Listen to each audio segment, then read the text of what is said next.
Welcome to The Bridge, Your Health, Your Voice, the official podcast to the University of Maryland, Baltimore School of Pharmacy Patients Program. The Patients Program is the bridge between the community and researchers. This partnership is created to help researchers listen to the community's voice in order to build a bridge to an effective learning healthcare community. Hi, and welcome back to The Bridge. I'm your host, Paris Barnes, and today's episode is very special.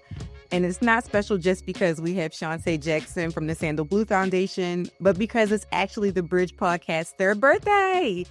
So thank you to all of our guests, our hosts, and listeners for helping us reach this milestone. We are excited to grow with you, and thank you for tuning in. Today's guest is a true testament of survival, resilience, and purpose. The Sandal Blue Foundation is a nonprofit based in Utah that offers compassionate, comprehensive support to survivors of motor vehicle accidents and their families. But this isn't just another organization, it's a movement born from lived experience. Founded by Seantae and Trevor Jackson, after surviving a life-altering head-on collision, the foundation is rooted in advocacy, healing, and human connection. And if you're wondering about the name, Sandal Blue is not just a branding choice. It's a trauma name. So when Trevor was rushed to the hospital, there wasn't time for introductions or to receive any information about him. So the first responders entered Sandal Blue as a placeholder for his name. And that was the name tag that he wore for a few days. And nope, his sandals were not blue. They were actually brown. So today we're going to explore how a moment of crisis became a catalyst for change and how storytelling becomes a tool for education, and how the foundation is helping survivors rewrite their stories. So welcome, Seantae. Thank you, Paris. I'm so glad to be here. Thank you. We're very happy to have you. All right. So in your introduction, we talked a little bit about your experience that led to your nonprofit. How has this experience changed your life beyond physical healing? Oh, wow.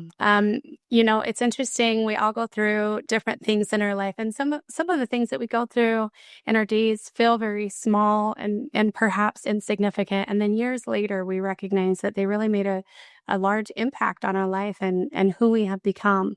And going through such a big event, as you could imagine, hasn't changed us physically, but literally in every way that I can imagine. Aside from that, my favorite people are still my favorite people. Everything else has changed. What I do with my day, how I spend my time, the thoughts that I have, the people that I get to connect with, everything in my life is different, as well as for my family. At one time we spent our days, playing soccer in the backyard or training for a marathon. All good things. Those are good things. It was a great life. We really lived such a wonderful life. And now our time gets to be spent doing things like visiting people in the hospital or talking to teens about safe driving. And I wouldn't trade it for the world. It wasn't something fun, but I wouldn't get to trade, this life that I get to live because of the things that we've been through. Yeah, it's a blessing to hear some of the things that you went through and how you kind of turned trauma into a blessing and how that blessing has flourished and blossomed off into other things. And just kind of hearing about how you're hanging out with your kids after going through such a traumatic event, that's serious. That's not something to be taken lightly. Your life has changed, but yet you're still keeping it moving. Yeah, absolutely. And, those that have heard a little bit about my story, just like a very small recap, if you haven't, my husband and I and our oldest twins were on a 2-lane road for a summer vacation to go backpacking and got hit head on at freeway speeds. The driver of the other vehicle did not make it, and none of us should have made it. And so we went from, going to a vacation to trying to survive and trying to live. And it definitely has reshaped, our definition of family and what it looks like to be resilient and to find grit in really hard things. And there's been some moments that have been just challenging when I had to look at my, she was 8 years old, our 8-year-old daughter at the time. It was the first time she'd seen me in person in weeks because we were in the hospital, and I had to tell her to be strong a little bit longer. And those moments are the things that we experience in life, whether it's for us or for those that we love, that we don't ever want to go through, and we don't ever want our loved ones, especially our children, to have to go through. But I look back now and I see the resilience that she has and that she carries, and what a gift to be able to rise to the occasion and to work together to be able to become something more than the things that have happened to us. Yeah, kids are truly resilient. I have a 5-year-old, and I always joke like that kid is way stronger than I ever could be. The level of fearlessness that they have is something that I truly admire. Yep. So kudos to your daughter for just kind of sticking in and just being your strength when you didn't have it for yourself. That's amazing. Thank you. So the patient's voice is a big part of the work that we do here at the Patients Program. Can you tell us a little bit about some of your advocacy efforts that you're taking care of? Yeah, it's so interesting because when you're thrown into something that you didn't expect to be thrown into and you don't have a plan, there's no book written on how to do this. You really dive into what is it that matters and what's important and how do I get through this? And a lot of the journey for me has been, what does coping look like for me? Healthy coping. There's a lot of unhealthy coping that happens because you're just trying your best, right? Eating a bowl of ice cream, that happens. That's all right. And then there's also those moments of saying, okay, I can't keep doing it this way. I need to get into a space that feels better for myself and for my family. And what was really interesting for me is that looked like reaching out and giving a voice and a purpose to other people. And we all hear about accidents every day. And until it's somebody that you know or yourself, you don't understand the magnitude of it. You're reading through an article or you hear a news headline, there's this car accident and 2 people died and there were these 3 kids and these people got life flighted and that's the end. And you go about your day as you should. But when you're the person in it, everything stops there. I mean, even if you've been an offender bender, you understand that, right? Just your world stops until the police comes and you write the police report and all of those things. And those people that are in it and their whole world stops and they're clinging to life for themselves or for their loved ones, they deserve to have a voice and they deserve to be able to express the things that they're going through and the needs that they have. But we'll be really honest here and say that when you're in that situation, you can't, right? You're surviving. There's not a lot you can do in that situation outside of just surviving. And it became apparent very quickly to me that if I or our family or our organization could advocate for those people and become that voice of these are the things that aren't addressed right now, or these are the things that people are missing, or these are the things that you're doing wonderful in our healthcare systems. Those things deserve to be heard because as many of us know, when we're in survival of any sort, whether it's from an accident or something else, that hierarchy of needs, it's not being met. So we're at that very base of safety. And so if I can do something to become an advocate and voice those things, it's very important for people to be able to hear that. And it's been really neat to see the opportunities that have come up in those realms. We live in Utah, and there's a statewide program called Zero Fatalities. They're a wonderful organization, and we've gotten to do quite a bit of work with them. I've done a press conference with them. I'm also a professional speaker, so I'm able to be on panels and things like that, just giving patients voices. And a lot of times, the people that are working with the patients need to hear those voices outside of that survival mode and that acute setting of what they're going through, but also what happens in the years to come. We're personally at 4 years out, and there's a lot of things that still happen that we still work through every day. So to be able to provide some of those voices in so many different realms is really, really exciting and such a blessing for us to, get out of that ice cream bowl and into a way that's healthy for us and for other people. That's awesome. So you kind of talked a little bit about this, about what it looks like for you to survive trauma. So you're 4 years out, but you're still very much living each and every day with what happened. And can you explain or kind of tell us a little bit more about what you wish people really knew about surviving trauma? Like, what do you want to tell me as someone that potentially has not survived the level of trauma you have? What do you wish I understood? Yeah, Paris, this is such a insightful question, and I appreciate you caring enough to think of it and to ask it. I think the more I understand about trauma, the more I see the parallels between it and grief. And grief is something that more people can relate to than this type of trauma. Um, Medical trauma is something that we see every day, but not a lot of us experience.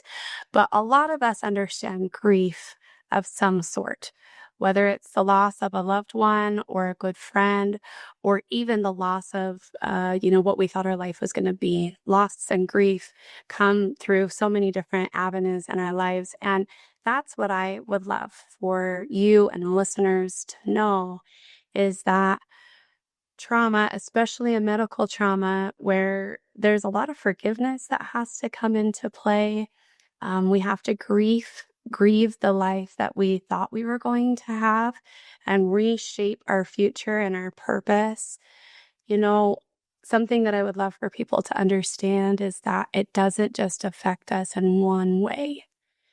There is an effect in every single realm of our lives. So the things that we see are physical. We talk about broken bones and surgeries and rehab and all of the things that come with that. That's a big part. It's a huge part. But what comes along with that is also financial. Mm. What am I doing for work when all my time is spent regaining range of motion, right? Yeah. So for our family, both of us had been working full time, and then neither of us were working for over a year. And then it took my husband about 2 years to get back to just part-time work and then gradually increase from there. And there's medical bills that we're paying. So we have a loss of income as well as an increase of the amount of things that we need to be paying for. That's a huge, huge burden. And all of us have experienced financial stress at some point in our lives. And so it's something that you can relate to. You can understand like, oh, wow, that's got to feel really heavy. Not being able to bring any money in, but then also having a lot more money that needs to be going out. So we've got the physical and the financial. And I've talked about purpose a little bit. This is something that our foundation really focuses on is how do we find a new purpose or re-tap into a purpose? I will never forget spending every moment surrounded by the same four walls, just in our bedroom or our living room outside of physical therapy. And that's just where we live. That's where we were camped or in the hospital, right? And we're just surrounded by the same four walls. And it plays with your mind. You hear about people that retire and then within 2 months they get some part-time gig, right? Why you It's because they need purpose. Us as human beings, we need purpose. So if you don't feel a purpose going golfing every day, right? You go and get another job because you want to feel like you're contributing in some way. You want a reason to wake up in the morning. You want to feel like you're helping yourself or your family or other people. And so redefining what that purpose is, and it takes a long time. And to really hold space for those that you know that have been through something that are redefining their purpose. Because everything that I knew about myself, while it was still true, a lot of it I didn't have the capacity to do anymore. I was a teacher at the time and I missed teaching desperately and I loved it. But because of my PTSD and the ways that it affects me, I can't teach right now. It's just not something that's feasible for me. And initially, physically, I couldn't do it either. And so just hold space for people, right? Like they're trying to figure out who they are again. And they're new, they're different. We talk about bouncing back. This term is used all the time. Well, have you bounced back? To give yourself time to bounce back. We hear it in grief. We hear it in trauma.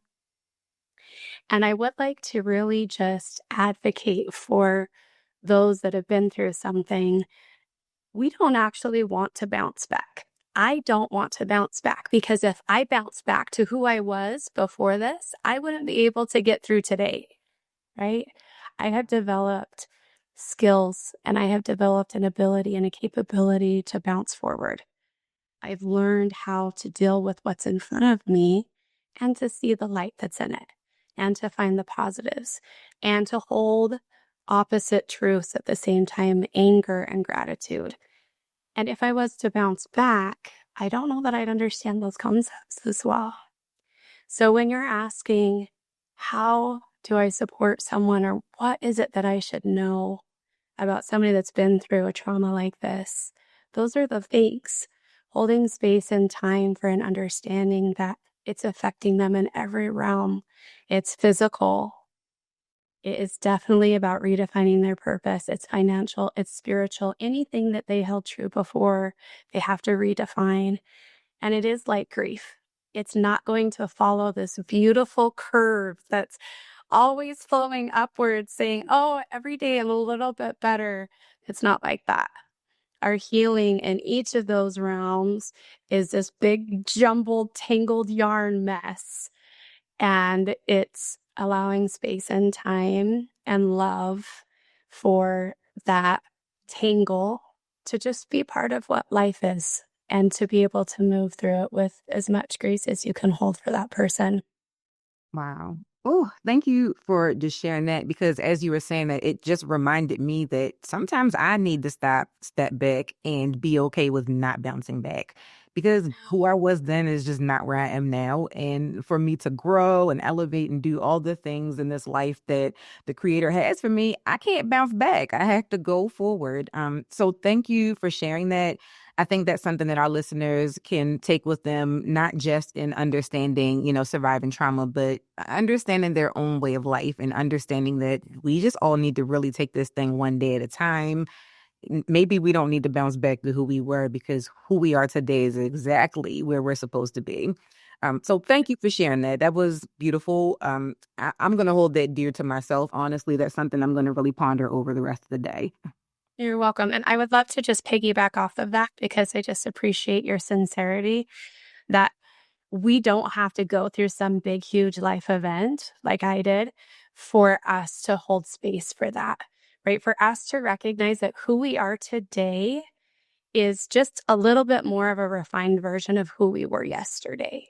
And if who we are today feels broken and sad and everything feels dark, that's okay, right? I definitely have found my purpose, and I have definitely found a way to see the light at the end of the tunnel, so to say. But that does not mean that I didn't and shouldn't have held space for those dark days, because they do exist. And because I've gone to a lot of therapy, I have an understanding of the importance of allowing for that to be.